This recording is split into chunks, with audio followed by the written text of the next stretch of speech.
నమస్తే నాగేశ్వర్ కార్యక్రమానికి స్వాగతం. ప్రొఫెసర్ నాగేశ్వర్ గారు మనతో ఉన్నారు. నమస్తే నాగేశ్వర్ గారు. సిఐడి మాజీ చీఫ్ పివి సునీల్ కుమార్ మరో వివాదంలో చిక్కుకున్నారు సార్. బహిరంగ సభలో ఆయన కులాల ప్రస్తావన తీసుకొచ్చారు. కాపులు దళితులు ఏకమైతే రాజ్యాధికారం మనదే, కాపులు ముఖ్యమంత్రి కాండి, ఉప ముఖ్యమంత్రి పదవి దళితులకు ఇవ్వండి అంటూ ఆయన పిలుపునిచ్చారు సార్. దీని మీద కూడా Raghuramakrishnaraju AP assembly deputy speaker Raghuramakrishnaraju అభ్యంతరం వ్యక్తం చేస్తూ ఉన్నారు. ఆయన సర్వీసులో ఉండగా సర్వీస్ రూల్స్ను ఉల్లంఘించి ఇలా మాట్లాడారు అంటూ కేంద్రానికి ఒక లేఖ కూడా రాశారు. ఈ వివాదానికి కారణమైన పివి సునీల్ కుమార్ వ్యాఖ్యలు. మా డిమాండ్కి మీరు కూడా కాపు సోదరులు కూడా మాకు సహకరించండి. నేను ఈ వేదిక నుంచి విజ్ఞప్తి చేస్తున్నా. ఎందుకంటే ఈ రోజు రాష్ట్రంలో ఉన్నటువంటి ఒక ప్రధానమైన కులం, అత్యధిక జనాభా ఉన్నటువంటి కులం కాపు కులం, అధికారం కోసం ప్రయత్నిస్తున్న కులం, చాలా వరకు సక్సెస్ అయిన కులం కాపు కులం. కాబట్టి ఆ సోదరులు కూడా మనతో కలిస్తే మన బలం రెట్టింపు అవుతుంది. కాబట్టి మనం అందరినీ కలుపుకొని పోయి అందరికీ మన ఎజెండా ఏమిటో తెలియజేసి చెప్పండి. మీరు మా దళితుల పంచాయతీకి మద్దతు కనిపిస్తే మేము మీకు మద్దతు ఇస్తాం. మీ కోప నాయకుడిని మీరు ముఖ్యమంత్రిని చేసుకోండి. మా దళిత నాయకుడిని ఉప ముఖ్యమంత్రి చేయండి. మా హర్ష్ కుమార్ ఉప ముఖ్యమంత్రిని చేయండి. మా విజయ్ కుమార్ ఉప ముఖ్యమంత్రిని చేయండి. మా జాడా శ్రావణ్ ఉప ముఖ్యమంత్రి చేయండి. చెప్పండి. నేనేం కావాలి, నేను ఎన్నికల్లో టికెట్ ఇస్తే కూడా నా వద్దు దళిత వాడ పంచాయతీ కావాలని నేను టికెట్ వదులుకుంటేనే ఆ మాత్రం హామీ వచ్చింది. ఉప ముఖ్యమంత్రి అంటే మేము 2 సంవత్సరాలు దిగిపోతే తర్వాత అట్లా కాదు, 5 సంవత్సరాలు ఆయనే ఉండాలి. అలాంటి ఉప ముఖ్యమంత్రి కావాలి. కాబట్టి మిగతా కులాలను కూడా కలుపుకోండి, కలవండి, వాళ్ళతో మనకి భేదం లేదని చెప్పండి. మేము మీకు సహకరిస్తాం, మీరు ముందుకెళ్ళండి, మీతో పాటు మేము కూడా ముందుకు వస్తాం. మా నిధులు మాకు ఇవ్వండి, మా పంచాయతీ మాకు ఇవ్వండి, మా ఆడపడుతున్న సర్పంచులు చేయండి, వాళ్ళ వార్డు మెంబర్లను చేయండి. మా డిమాండ్ అంబేద్కర్ విగ్రహావిష్కరణ కార్యక్రమంలో ఈ వ్యాఖ్యలు చేశారు సార్. అంటే అఫీషియల్ గా ఒక ఐపీఎస్ గా అక్కడికి అటెండ్ కాకపోయినా ఆయన ఐపీఎస్ గా ఉన్నారు కాబట్టి ఈ సర్వీస్ రూల్స్ ని బ్రేక్ చేశారు అనేది ఆయన మీద ఉన్న ఆరోపణ. ఆయన్ని సర్వీస్ నుంచి తొలగించాలి అని చెప్పి రఘురామకృష్ణరాజు కేంద్రానికి ఒక లేఖ కూడా రాశారు సార్. ఏంటి సార్ ఈ వివాదం మీద మీ కామెంట్? ఇష్యూ ఆయన ఆల్ ఇండియా సర్వీసెస్లో ఉన్నాడా, ఉండి అలా మాట్లాడే ఇష్యూ కాదు. ఆయన ఆల్ ఇండియా సర్వీసెస్లో ఉన్నాడని ఆయనకు తెలియదా? ఆయన నీ ఇష్టం వచ్చిన చర్య తీసుకోండి అని చెప్పడానికే మాట్లాడాడు. అందువల్ల ఇష్యూ ఐపీఎస్ కనుక మాట్లాడాడని మాట్లాడకూడదు. అంతే, that's very clear. All India సర్వీసెస్లో ఉన్న వారి కోడ్ ఆఫ్ కండక్ట్ ప్రకారం పొలిటికల్ ఆస్పెక్ట్స్ పైన మాట్లాడకూడదు. దాంట్లో ఏం డిస్ప్యూట్ లేదు. ఐ థింక్ ఆయన స్టేట్మెంట్ ఇచ్చాడంటే తన పైన డిసిప్లినరీ యాక్షన్ తీసుకున్నా ఆయన సిద్ధంగా ఉన్నాడని అర్థమవుతుంది. బహుశా తన పైన క్రమశిక్షణ చర్య తీసుకోవాలని కోరుకుంటున్నట్టు కూడా ఉన్నది. ఎందుకంటే ఒకసారి క్రమశిక్షణ చర్య తీసుకుంటే ఆయనకు ఒక నరేటివ్ దొరుకుతుంది. చూడండి, నేను నా సామాజిక వర్గం తరఫున మాట్లాడితే నన్ను పదవి నుంచి ప్రభుత్వం తొలగింపజేసింది. ఈ ప్రభుత్వం మా సామాజిక వర్గానికి వ్యతిరేకము. మా సామాజిక వర్గ హక్కుల గురించి, రాజ్యాధికారంలో వారి వాటా గురించి మాట్లాడితే నాపై కక్షగట్టి చర్య తీసుకున్నారని ఆయన ఒక నరేటివ్ కూడా దొరుకుతుంది. బహుశా ఆ వ్యూహంతోనే సునీల్ కుమార్ ఆ మాట మాట్లాడి ఉంటాడు. అందువల్ల ఆయన ఏదో ఐపీఎస్ ఉద్యోగం పోతుందని భయపడి మాట్లాడకుండా ఉండే స్వభావం కూడా కాదనుకుంటాను. సో అందువల్ల ఒక సీనియర్ ఐపీఎస్ అధికారిగా ఉండి అనేక వివాదాల్లో చిక్కుకున్నటువంటి సునీల్ కుమార్కు తెలియదా ఇవన్నీ? సో ఈ నోస్ ఇట్. చాలామంది ఐఏఎస్లు ఐపీఎస్లు రాజకీయాల్లోకి వస్తున్నారు కదా. బహుశా ఐ థింక్ సునీల్ కుమార్ కూడా రాజకీయాల్లోకి రావటానికి ఒక మార్గాన్ని సుగమం చేసుకుంటున్నాడు అనుకుంటున్నాను. సో రఘురామకృష్ణరాజు ఐపీఎస్ నుంచి ఆయన సస్పెండ్ చేయండి అంటే నేతి అదంతా చూడండి మీకు. సో తంతే పల్లబుట్టలో పడ్డాడు అని. సో ఆ రకంగా అవుతుంది. So we will be very happy. Raghuramakrishnaraju బహుశా సునీల్ కుమార్ వ్యూహం తెలియక ఆయన పేరు చర్య తీసుకోండి అని అడుగుతున్నాడు కావచ్చు. అదే బహుశా సునీల్ కుమార్ కోరుకుంటున్నట్టున్నాడు, చర్య తీసుకోండి. చర్య తీసుకుంటే ఆయన ఐ థింక్ ఆయన షెడ్యూల్ కులాలు మాలకు చెందినతను ఐ థింక్ ఆయన. సో అందువల్ల ఆయన చూడండి, మా మాలలకు అన్యాయం జరుగుతుంది, నేను అన్నదేంటి, నేను తప్పేంటి, నేను రాజ్యాధికారంలో మాకు వాటా కావాలన్నాను, వీళ్ళేనా కమ్మలు రెడ్లు రాజులు వీళ్ళే పాలిస్తారా అని అంటాడు రేపు. చూడండి మీరు, ఇదే మాటలు మాట్లాడతాడు. ఎందుకంటే దట్ ఈస్ ద స్ట్రాటజీ, క్లియర్గా అర్థమవుతుంది కదా. సో అందువల్ల ఆయన స్ట్రాటజీలోకి రఘురామకృష్ణరాజు వెళ్తున్నట్టు కనబడుతున్నది. సో ఇక నెక్స్ట్ క్వశ్చన్ ఏంటంటే, ఆంధ్రప్రదేశ్లో కులం అనేది సునీల్ కుమార్ చెప్పలేదు, పవన్ కళ్యాణ్ చెప్పాడు కదా. మన తెలంగాణలో పక్క రాష్ట్రంలో వాళ్ళకు రాష్ట్ర భావన ఉంది, మనకు రాష్ట్ర భావన లేదు, కులం భావనే ఉంది అని. సో ఓపెన్గా పవన్ కళ్యాణ్ అన్న మాటలు కదా. పవన్ కళ్యాణే కాదు, ఇటీవల వీకెండ్ కామెంట్ విత్ ఆర్కేలో ఏవిఎన్ రాధాకృష్ణ కూడా ఈ తాజాగా జరిగినటువంటి ఒక పరిణామాన్ని, అంటే బాలకృష్ణ చిరంజీవి ఉద్దేశించి చేసిన వ్యాఖ్యల పైన ఇది కులం రంగు పులుముకుంది, కులం కూడు పెట్టదు అంటూ తీవ్రంగా స్పందిస్తూ ఆయన కామెంట్ కూడా చేశాడు. అంటే ఆఖరికి అసెంబ్లీలో బాలకృష్ణ చిరంజీవి పైన చేసిన వ్యాఖ్యలు కూడా అది కులం రంగు పులుముకుంది అని రాధాకృష్ణ విశ్లేషణ. సో అందువల్ల ఆంధ్రప్రదేశ్లో ఇప్పుడు పవన్ కళ్యాణ్ మాట్లాడింది, రాధాకృష్ణ మాట్లాడిన దాన్ని బట్టి ఏమర్థమవుతుంది, కులాల రాజకీయ కుంపటి ఆంధ్రప్రదేశ్ సమాజంలో ఉన్నది. అది నేను చాలాసార్లు చెప్పాను.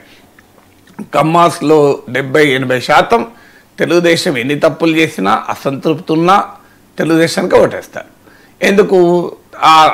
ఆ సామాజిక వర్గం మా పార్టీగా టీడీపీని ఓన్ చేసుకుంటుంది. అంటే టీడీపీ కేవలం కమ్మ ఓట్లతోనే గెలిచిందని కాదు, కమ్మాస్ అందరూ టీడీపీకే సపోర్టర్స్ అని కూడా కాదు. మీకు వైసీపీలో కమ్మాస్ లేరా, అన్నిట్లో ఉంటారు. కానీ ఒక బ్రాడర్గా మీకు అనేక national election studies, centre for study of developing societies వాళ్ళ నేషనల్ ఎలక్షన్ స్టడీ చూడండి, మీరు అనేక సర్వేలు చూడండి, క్లియర్గా కమ్మ సామాజిక వర్గం ఎన్టీ రామారావుతో స్టార్ట్ అయ్యి మా పార్టీగా టీడీపీని ఓన్ చేసుకుంటుంది. దానికి కొన్ని హిస్టారికల్ కాంటెక్స్లో నేను చెప్పాను. అప్పటిదాకా కాంగ్రెస్ పాలనలో రెడ్డి డామినేట్ చేయడము, కాంగ్రెస్ పాలనలో కమ్మాస్కు పొలిటికల్ గుర్తింపు లేకపోవడం, ఆర్థికంగా బలమైన సామాజిక వర్గం అయి కూడా అదొక కారణమైంది. అందుకే మీకు రంగా హత్య కూడా కులం రంగు పులుముకుంది. ఇప్పుడు ఎక్కడుంది? రంగా కొడుకోమో వైసీపీలో ఉన్నాడు, మీకు రంగా కొడుకోమో టీడీపీలో ఉన్నాడు, మీకు దేవినేని అవినాశమో వైసీపీలో ఉన్నాడు. సో ఇక్కడ పోయింది మరి కమ్మ కాపు గొడవ. సో కమ్మ నాయకుడు పోయేమో వైసీపీలో ఉంటాడు, కాపు నాయకుడు పోయి టీడీపీలో ఉంటాడు. కానీ ఆ రోజుల్లో మీకు కొన్ని దశాబ్దాల పాటు రంగా హత్య కమ్మ కాపు వివాదంగా కూడా మనం మారింది కదా. సో అందువల్ల ఈవెన్ గుంటూరు ఈ ప్రాంతంలో కమ్మల ఆస్తులపై కూడా దాడులు జరిగాయి రంగా హత్య నేపథ్యంలో. సో ఇవన్నీ కూడా మనకు ఏంటి, ఆంధ్రప్రదేశ్లో ఎడిదిరిగి అది కులం వైపుగా వెళ్తూ ఉంటుంది. ఇక రెడ్డిస్లో 70%, 60% జగన్మోహన్ రెడ్డి ఏం చేసినా జగన్మోహన్ రెడ్డి సపోర్ట్ చేస్తారు. క్రిస్టియన్స్లో కూడా జగన్మోహన్ రెడ్డి మావాడు అనే భావన ఉంది మీకు. అందులో ఆంధ్రప్రదేశ్కి వచ్చే వరకు తెలంగాణలో లేని ట్రెండ్, దళితుల్లో క్రిస్టియానిటీ పెనట్రేషన్ చాలా ఎక్కువ. వాళ్ళు అఫీషియల్గా హిందూస్ కానీ ప్రాక్టీస్ క్రిస్టియన్స్గా ఉంటారు. మీ గ్రామాల్లో కూడా చర్చిలు ఉంటాయి. ఎందుకంటే అక్కడ బ్రిటిష్ ఇండియాలో ఉంది కనుక ఆంధ్రప్రదేశ్, తెలంగాణలో మీకు నైజాం పాలనలో ఉండడం వల్ల క్రిస్టియానిటీ పెనట్రేషన్ కూడా ఎక్కువ. ఇప్పుడు మీకు మాలా కమ్యూనిటీలో తీసుకోండి, గణనీయంగా క్రిస్టియానిటీ ఉంటారు. సో అందువల్ల ఈ డైమెన్షన్స్ అన్నీ ఆంధ్రప్రదేశ్లో ఉన్నాయి. సో అందువల్ల కమ్మాస్ ఒకవైపు, రెడ్డిస్ ఒకవైపు రాజకీయంగా పొలరైజ్ అయ్యి సమాజాన్ని పొలరైజ్ చేసి రాజకీయ పార్టీలు కూడా తమ అవసరాల కొరకు ఈ ట్రెండ్ను ప్రోత్సహించిన సందర్భాలు కూడా ఉన్నాయి. మీకు జగన్మోహన్ రెడ్డి కమ్మ పేరు పెట్టి తిట్టిన సందర్భాలు ఉన్నాయి. అమరావతిని కమ్మల రాజధాని అని వ్యాఖ్యానించిన సందర్భం ఉంది. మీకు పవన్ కళ్యాణ్, లోకేష్లు జగన్ రెడ్డి అని గట్టిగా ఆ రెడ్డి అన్న పదాన్ని గట్టిగా నొక్కి చెప్పి మాట్లాడతారు. మీరు చూడండి, జగన్ అన్నది జగన్ రెడ్డి అంటారు. మీరు గమనించండి. నారా లోకేష్ యువగలం ఉపన్యాసాలు చూడండి, పవన్ కళ్యాణ్ చూడండి, జగన్ రెడ్డి అని ఒత్తి చెప్తారు. ఎందుకు? సో ఆ రకంగా వాళ్ళు రెడ్డి అనే ఒక డైమెన్షన్ వాళ్ళు చెప్తుంటారు. సో ఆ టీడీపీలో రెడ్డి లేరా? టీడీపీలో కూడా బోళ్ళు సోమిరెడ్డి చంద్రమోహన్ రెడ్డి బోళ్ళు మీద రెడ్లు ఉన్నారు కదా టీడీపీలో. అయినా కూడా ఆ కాస్ట్ పోలరైజేషన్ క్లియర్గా కనబడుతుంది. మళ్ళీ ఎవరినోరు అటాక్ చేసుకోవాలనుకున్నా తమ కులాలతోనే అటాక్ చేస్తారు. చంద్రబాబు నాయుడు కొడాలి నాని తిడతాడు, పవన్ కళ్యాణ్ పేర్ని నాని తిడతాడు, మీకు అంబటి రాంబాబు తిడతాడు. ఇంత కుళ్ళిపోయిన రాజకీయం ఆంధ్రప్రదేశ్లో కనబడుతుంది. సో అందులో సహజంగానే ఇంకొక డైమెన్షన్ సునీల్ కుమార్ చెప్పిన డైమెన్షన్, మరి కమ్మారెడ్లకు అనుకూలంగా కాపులు ఎంతకాలం ఉండాలి, దళితులు ఎంతకాలం ఉండాలి. ఇప్పుడు దళిత్ కాపు దళిత్ ఈ సెక్షన్ మాకు రాజ్యాధికారం అవసరం లేదా అనే క్వశ్చన్ ముందుకు వస్తుంది. ఇది సమాజంలోనే ఉన్న ట్రెండ్ కనుక దాన్ని కొత్తగా పొలిటికల్ స్టార్టప్ పెట్టాలనుకున్న వాళ్ళు దాన్ని ఉపయోగించుకుంటారు కదా. బహుశా నాకు తెలిసినంత వరకు సునీల్ కుమార్ కూడా ఎన్నికల లోపల ఏదో ఒక రాజకీయ రూపాన్ని సంతరించుకుంటారు. ఆయన సొంతగా పార్టీ పెట్టుకుంటాడా లేకుంటే వైఎస్ఆర్ కాంగ్రెస్లో చేరుతాడా తెలియదు. ఎందుకంటే ఆయన ఇప్పటికే ఆఫీసర్గా ఉంటూనే తన సామాజిక వర్గాన్ని ఆర్గనైజ్ చేస్తూ రకరకాల సంఘాలు పెడుతూ అంబేద్కర్ రైట్ సంఘాలు పెడుతూ ఈ వ్యవహారం నడుపుతున్నాడు. అందుకే కదా ఇప్పుడు ఆ మీటింగ్ కూడా అదే కదా. సో అందువల్ల తన సామాజిక వర్గంలో తాను నాయకుడికి కావాలనే ఒక ప్రయత్నం. ఎందుకంటే పొలిటికల్ లీడర్ అయితే మిగతా వివాదాలన్నీ ఈజీగా అటాక్ పరిష్కరించుకోవచ్చు. సో అందువల్ల తనపై టీడీపీ ప్రభుత్వము రఘురామకృష్ణరాజు ఇవన్నీ కూడా ఆయన తన ఆయుధాలుగా మలుచుకుంటాడు. అందులో భాగమే ఇప్పుడు ఈ వ్యాఖ్య చేయడం. అందువల్ల కాపులు దళితులు ఏకమైతే అనే కాంబినేషన్ తేవడం వల్ల ఒక న్యూ పొలిటికల్ కాన్ఫిగరేషన్కు స్కోప్ ఉంది అని. అందుకే మీకు ఆంధ్రప్రదేశ్లో చూడండి ఒక 20-25% టీడీపీకి వైసీపీకి సంబంధం లేని ఓటు ఉంటాడు. కాపు ఓటు అటు ఇటు డ్రిఫ్ట్ అవుతూ ఉంటుంది. 2009లో ప్రజారాజ్యానికి అనుకూలంగా పడింది. 2014లో చిరంజీవి ప్రజారాజ్యాన్ని మూసేయడము, రాష్ట్ర విభజన నేపథ్యంలో టీడీపీ వైపుగా కాపు ఓటు షిఫ్ట్ అయింది. పవన్ కళ్యాణ్ కూడా టీడీపీ కూటమిలో ఉండడము.